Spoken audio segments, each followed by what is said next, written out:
दुलाराय बर' फरायसा आफाद एनडिबि प्रग्रेसिभ आरो people joint action committee for Bodoland movement आरो गोबां आफादफोरनि मददजों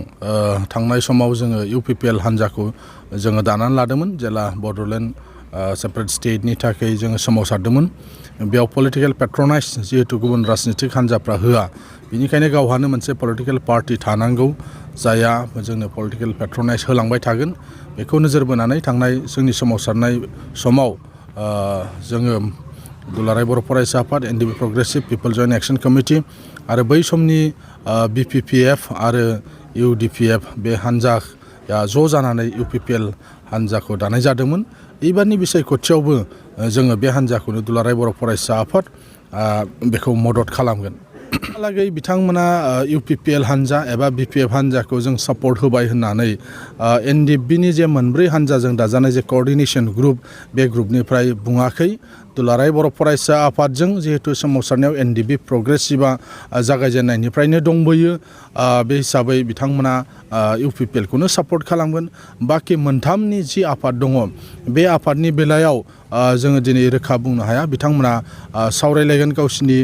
जे कोअर्डिनेशननि मिटिं बा आफादफोरनि मिटिं जोङो मिथिनो मोन्दों दिनै माखासे आफादफोरा बिथांमोना काउन्सिलनि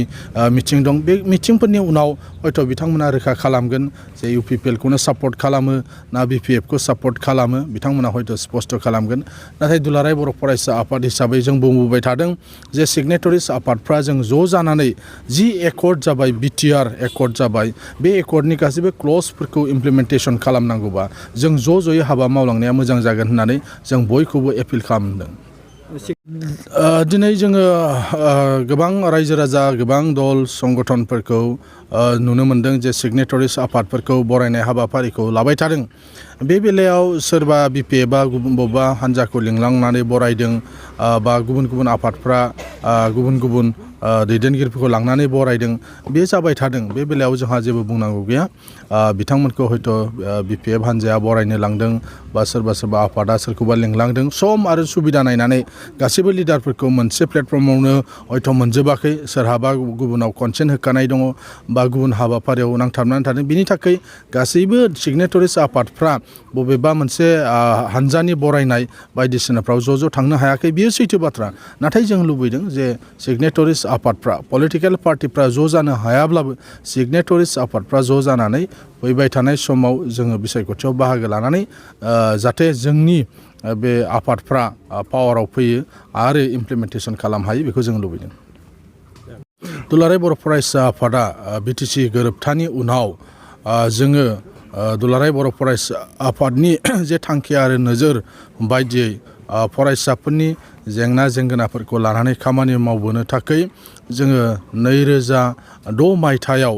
जोङो सोलोंथाइ बोसोर फोसावदों आरो 2007 मायथाइनिफ्रायनो दुलाराय बर' फरायसा आफादा गुन गोनां सोलोंथाइनि मावथांखि मिशन क्वालिटी फर एजुकेशननि थाखाय जोङो हाबा मावबोदों आरो दिनै गासैबो बर' रायजो राजाफ्रा मिथिगौ गासैबो फोरोंगिरिफ्रा मिथिगौ गासैबो फरायसाफ्रा मिथिगौ दुलाराय बर' फरायसा आफादा बर' बिजोंजों क्वालिटी एजुकेशन लाबोनो थाखाय फरायसाफोरनि जथुम फोरोंगिरिफोरजों सावरायनाय गार्जेनफोरजों सावरायनाय गोबां रोखोमनि हाबाफारिफोरखौ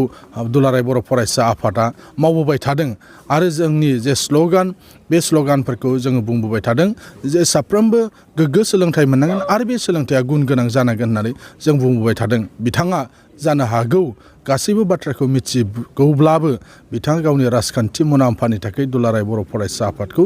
बिथाङा बे रोखोमै बुंदों होननानै जों सानो